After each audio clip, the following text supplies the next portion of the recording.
एक घमंडी राजकुमार, एक पावरफुल जादूगरनी और एक ऐसा श्राप जो इंसान को एक भयानक दरिंदा बना दे।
मॉरिस जैसे तैसे अपनी जान बचाकर उस डरावने महल के अंदर पहुंच जाता है। बाहर तूफान और बर्फबारी हो रही थी, लेकिन अंदर का माहौल बड़ा ही रहस्यमयी था। टेबल पर गर्मा गर्म खाना लगा हुआ था, चाय नाश्ता खुद ब खुद चल रहा था। मॉरिस को समझ ही नहीं आता कि यहाँ चल क्या रहा है। वो चुपचाप खाना खाता है और सोचता है कि यहाँ से तुरंत निकल जाना चाहिए। लेकिन जैसे ही वो बाहर निकलता है, उसकी नजर एक खूबसूरत लाल गुलाब के बगीचे पर पड़ती है। उसे अपनी बेटी बेल की बात याद आ जाती है कि उसने एक लाल गुलाब मांगा था। मॉरिस जैसे ही एक गुलाब तोड़ता है तभी और एक खौफनाक दहाड़ गूंजती है। अंधेरे में से निकलकर आता है वो खूंखार राक्षस यानी बीस्ट। बीस्ट गुस्से में मॉरिस पर झपटता है और चिल्लाता है, मैंने तुझे पनाह दी, खाना दिया और तूने ही मेरी सबसे कीमती चीज चुरा ली। मॉरिस गिड़गिड़ाता है कि उसने ये गुलाब अपनी बेटी के लिए तोड़ा है, पर बीस्ट उसकी एक नहीं सुनता और उसे खींचकर महल की सबसे अंधेरी जेल में कैद कर देता है। उधर मॉरिस का घोड़ा किसी तरह जान बचाकर भागता हुआ वापस गांव पहुंचता है। जब बेल घोड़े को अकेले और बिना अपने पापा के देखती है तो उसका दिल बैठ जाता है। वो समझ जाती है कि पापा बड़ी मुसीबत में है। बेल बिना डरे उस घोड़े पर सवार होकर सीधे उस खौफनाक जंगल की तरफ निकल पड़ती है। जंगल के रास्ते से होते हुए बेल उस श्रापित महल तक पहुंच जाती है। वो महल के अंदर घुसती है और अपने पापा को ढूंढते हुए जेल के टॉवर तक पहुंचती है। वहां अपने बीमार और कांपते हुए पापा को देखकर बेल की आंखों में आंसू आ जाते हैं। तभी अंधेरे में से बीस्ट बाहर आता है। उसकी जलती हुई आंखें और भयानक रूप देखकर बेल एक पल के लिए सहम जाती है।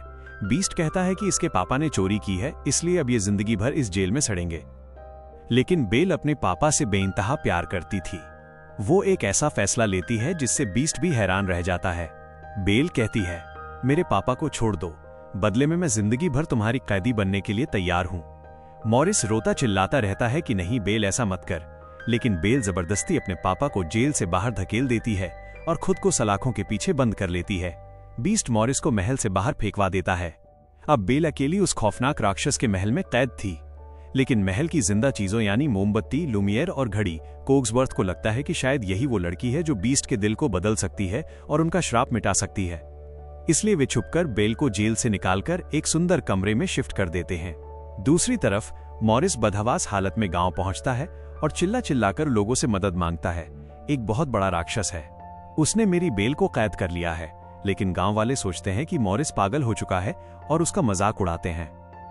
पर गैस्टन के दिमाग में एक बहुत ही गंदा गेम प्लान चल रहा होता है। वो मॉरिस की मदद करने का नाटक करता है ताकि वो बीस्ट को मारकर बेल का हीरो बन सके और उससे जबरदस्ती शादी कर ले। एक रात बेल अपनी भूख मिटाने और महल को देखने के लिए कमरे से बाहर निकलती है। महल के सारे जादुई नौकर मोमबत्ती, लुमियर, घड़ी, कोग्सवर्थ और चायदान, मिसेज पॉट्स बेल का बहुत शानदार स्वागत करते हैं और उसे ऐसा खाना खिलाते हैं कि वो हैरान रह जाती है। खाना खाने के बाद बेल मना करने के बावजूद महल के सबसे खतरनाक और मना किए गए हिस्से वेस्ट विंग में चली जाती है। वहां उसे वही चमकता हुआ जादुई गुलाब दिखाई देता है। जैसे ही बेल उस गुलाब को छूने की कोशिश करती है तभी बीस्ट वहां आ धमकता है। वो गुस्से से पागल होकर दहाड़ता है, तुम्हारी हिम्मत कैसे हुई इसे छूने की, यहाँ से निकल जाओ। बीस्ट का ये खौफनाक रूप देखकर बेल बुरी तरह डर जाती है और रात के अंधेरे में ही घोड़े पर सवार होकर महल से भाग निकलती है। लेकिन रास्ते में उसका सामना खूंखार जंगली भेड़ियों के झुंड से हो जाता है।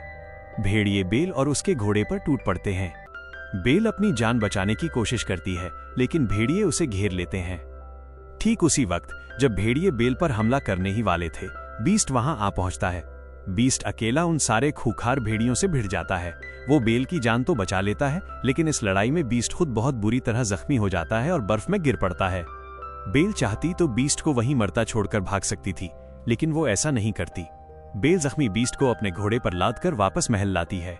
वो बीस्ट के घावों पर पट्टी बांधती है और उसकी देखभाल करती है। इस दौरान दोनों के बीच की कड़वाहट खत्म होने लगती है।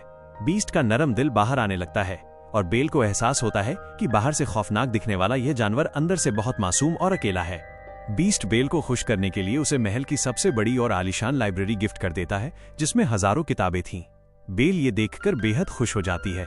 दोनों का वक्त साथ में बीतने लगता है। वे साथ में खाना खाते हैं, बातें करते हैं और बर्फ में खेलते हैं। महल में फिर से खुशियां लौटने लगती हैं। एक शाम बीस्ट बेल को एक स्पेशल ड्रेस पहनाकर अपने साथ बॉलरूम में डांस के लिए ले जाता है। दोनों का वो रोमांटिक डांस देखकर ऐसा लगता है जैसे जादू हो गया हो। बीस्ट को बेल से सच्चा प्यार हो जाता है। डांस के बाद जब बीस्ट बेल से पूछता है कि क्या वो यहाँ खुश है, तो बेल कहती है कि वो अपने पापा को बहुत याद कर रही है। बीस्ट उसे अपना जादुई शीशा दिखाता है जिसमें दूर की चीजें दिखती थीं। शीशे में बेल देखती है कि गांव के लोग उसके बेकसूर पापा को पागल समझकर जबरदस्ती एक पागलों की गाड़ी में बंद कर रहे हैं। बेल का रो रोकर बुरा हाल हो जाता है। बीस्ट जानता था कि अगर बेल चली गई तो उसके श्राप टूटने की आखिरी उम्मीद भी खत्म हो जाएगी और वो जिंदगी भर के लिए बीस्ट ही रह जाएगा। लेकिन बेल के दर्द को देखकर बीस्ट अपने प्यार की कुर्बानी देता है। वो बड़े भारी दिल से बेल को आजाद कर देता है। जाओ बेल, अपने पापा को बचा लो। बेल बीस्ट को थैंक यू बोलकर गांव की तरफ भागती है। उधर गांव में नीच गैस्टन पूरे गांव वालों को भड़का चुका होता है कि बीस्ट एक बहुत बड़ा खतरा है और हमें उसे मारना होगा। बेल भागते भागते गांव पहुंचती है और जादुई शीशा दिखाकर गांव वालों के सामने सच लाती है कि बीस्ट कोई खूंखार राक्षस नहीं बल्कि एक बहुत ही रहमदिल इंसान है। लेकिन गैस्टन का दिमाग नफरत से अंधा हो चुका था। वो बेल से जादुई शीशा छीन लेता है और भड़काऊ भाषण देकर पूरे गांव वालों को भड़का देता है। ये राक्षस हमारी जान का दुश्मन है, इसे खत्म करना ही होगा। गैस्टन बेल और उसके पापा को गाड़ी में बंद कर देता है और हथियारों से लैस भीड़ को लेकर बीस्ट के महल पर हमला बोलने निकल पड़ता है। लेकिन बेल किसी तरह ताला तोड़कर बाहर निकलती है। घोड़े पर सवार होकर बीस्ट को बचाने के लिए महल की तरफ हवा से बातें करने लगती है। उधर गैस्टन और उसके गुंडे महल का दरवाजा तोड़कर अंदर घुस जाते हैं। लेकिन महल के जादुई नौकर घड़ी, मोमबत्ती, अलमारी और बर्तन एकजुट होकर गांव वालों पर ऐसा जबरदस्त हमला बोलते हैं कि गुंडों की नानी याद आ जाती है। कोई जलती हुई मोमबत्ती फेंक रहा है तो कोई भारी भरकम अलमारी से कुचल रहा है। गांव वाले दुम दबाकर भाग खड़े होते हैं। लेकिन नीच गैस्टन छुपते छुपाते बीस्ट के वेस्ट विंग तक पहुंच जाता है। बीस्ट बेल के जाने के गम में इतना टूटा हुआ था कि वो गैस्टन का मुकाबला भी नहीं करना चाहता था। गैस्टन उस पर पीछे से गोली चला देता है। बीस्ट छत की किनार पर गिर पड़ता है। तभी वहां बेल की आवाज गूंजती है, रुक जाओ गैस्टन। बेल को वापस आया देखकर बीस्ट के अंदर शेर जैसी ताकत आ जाती है। वो खड़ा होता है और गैस्टन को दबोच लेता है। बीस्ट चाहता तो गैस्टन की गर्दन मरोड़कर उसे वहीं खत्म कर देता, लेकिन वो उसे छोड़ देता है और कहता है, मैं कोई राक्षस नहीं हूं, यहां से दफा हो जाओ। बीस्ट जैसे ही बेल की तरफ हाथ बढ़ाता है, नीच गैस्टन पीछे से बीस्ट की पीठ में दोबारा गोली दाग देता है। ठीक उसी पल महल की पुरानी छत ढह जाती है और गैस्टन सीधा नीचे गहरी खाई में गिरकर तड़प तड़प कर मर जाता है। बीस्ट बेल की बाहों में गिर पड़ता है। वो आखिरी सांसें ले रहा होता है। बेल रोते हुए बीस्ट को गले लगाती है और कहती है, प्लीज मुझे छोड़कर मत जाओ, मैं तुमसे प्यार करती हूँ। और ठीक उसी पल जादुई गुलाब की आखिरी पत्ती गिर जाती है। पूरा महल रोशनी से नहा जाता है। बेल के सच्चे प्यार के इकरार से वो भयानक श्राप टूट जाता है। बीस्ट हवा में उठता है और एक बेहद खूबसूरत और हैंडसम राजकुमार में बदल जाता है। महल के सारे नौकर फिर से इंसान बन जाते हैं। चारों तरफ खुशियों का माहौल छा जाता है और बेल और राजकुमार की धूमधाम से शादी होती है। तो दोस्तों, अगर इस बीस्ट की पावरफुल लव स्टोरी ने आपकी भी रूह कंपा दी हो और आपके रोंगटे खड़े कर दिए हों, तो अभी के अभी वीडियो को करो एक खौफनाक लाइक, चैनल को ठोको सब्सक्राइब ताकि अगला धमाका मिस न हो, और कमेंट्स में बताओ कि गैस्टन की मौत पर आपको मजा आया या नहीं। मिलते हैं अगले फाडू एक्सप्लेनेशन में, तब तक के लिए तबाही मचाते रहो।